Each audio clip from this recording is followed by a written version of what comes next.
Hello दोस्तों, स्वागत है आपका।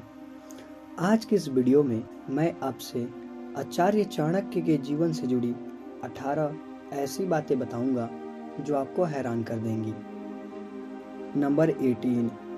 चाणक्य का जन्म एक ब्राह्मण परिवार में 350 ईसा पूर्व में हुआ था। इनकी शिक्षा तक्षशिला में हुई थी। नंबर 17। आचार्य चाणक्य के पिता का नाम चाणक्य और माता का नाम चाणेश्वरी था। आचार्य चाणक्य ने अपने बचपन के दिनों में पूरे वेदों का अध्ययन किया और राजनीति के बारे में सीखा। नंबर 16। आचार्य चाणक्य एक ऐसे व्यक्ति थे जिन्हें अनेक विषयों जैसे राजनीति, अर्थशास्त्र, चिकित्सा, युद्ध रणनीतियों और ज्योतिषी का संपूर्ण ज्ञान था। नंबर 15। जब आचार्य चाणक्य छोटे थे तब उनके पास एक ज्ञान दांत था। उस समय के लोगों के बीच एक आम धारणा थी कि ज्ञान दांत किसी के मुख में होना राजा बनने की निशानी है।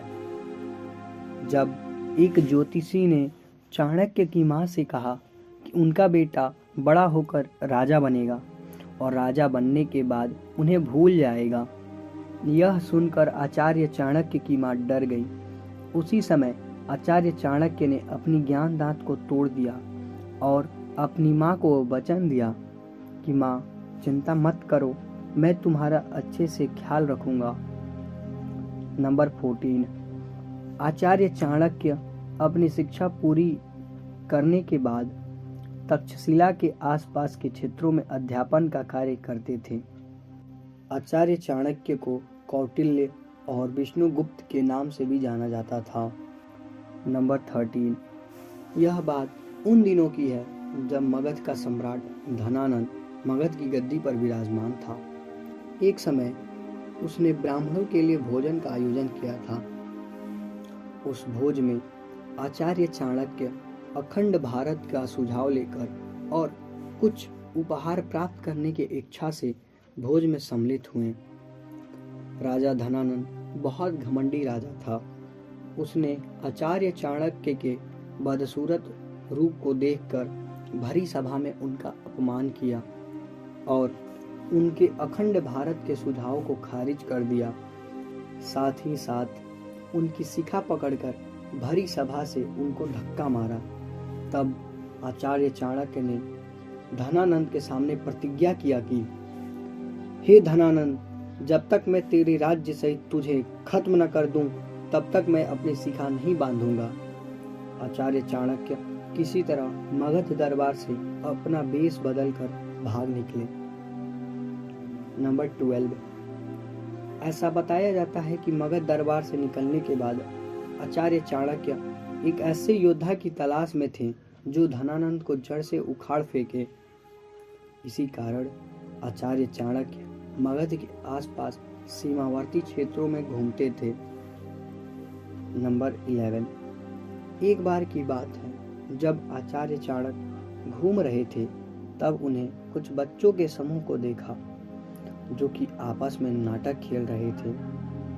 उन्हीं लड़कों के एक समूह के बीच एक लड़के को राजा की भूमिका निभाते हुए देखा और उस लड़के से काफी प्रभावित हुए। इस लड़के का नाम चंद्रगुप्त था। नंबर 10। आचार्य चाणक्य ने 7 से 9 वर्षों तक चंद्रगुप्त को कठोर सैन्य अभ्यास कराया ताकि चंद्रगुप्त एक सक्षम योद्धा और राजा बन सके। बौद्ध ग्रंथ के अनुसार इसी बीच आचार्य चाणक्य ने अपनी बुद्धिमत्ता के कारण 80 करोड़ स्वर्ण मुद्राएं तैयार किए। इन सभी स्वर्ण मुद्राओं का उपयोग आचार्य चाणक्य ने सैन्य बल को इकट्ठा करने और उनके लिए औजार खरीदने में लगा दिया। नंबर 9। चंद्रगुप्त की शिक्षा पूर्ण होने के उपरांत आचार्य चाणक्य के आदेश अनुसार चंद्रगुप्त ने मगध पर आक्रमण किया, लेकिन इनमें इन्हें धनानंद से करारी हार का सामना करना पड़ा। नंबर 8। आचार्य चाणक्य और चंद्रगुप्त धनानंद से हारने के बाद एक रोज रात को एक गांव से गुजर रहे थे।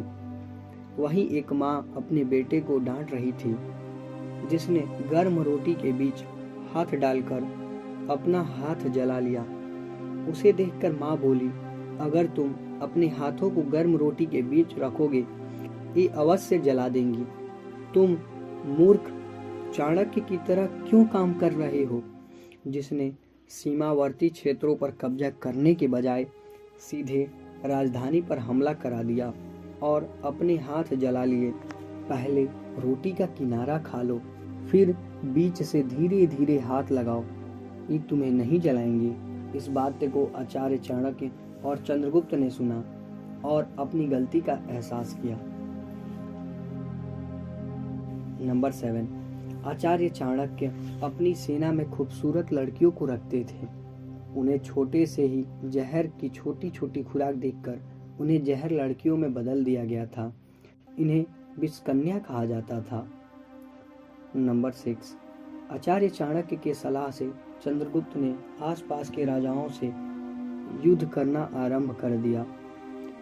इनमें से कुछ राजाओं से दोस्ती की, कुछ राजाओं को जीता और जो राजा मित्रता के लिए तैयार नहीं थे, उन्हें विष कन्याओं से मरवा डाला। नंबर 5, अब आचार्य चाणक्य और चंद्रगुप्त अपनी सेना सहित तैयार हो चुके थे। उन्होंने दोबारा मगध पर आक्रमण कराया। इस बार चंद्रगुप्त विजयी प्राप्त हुआ और धनानंद सहित संपूर्ण नंद वंश का विनाश हो गया।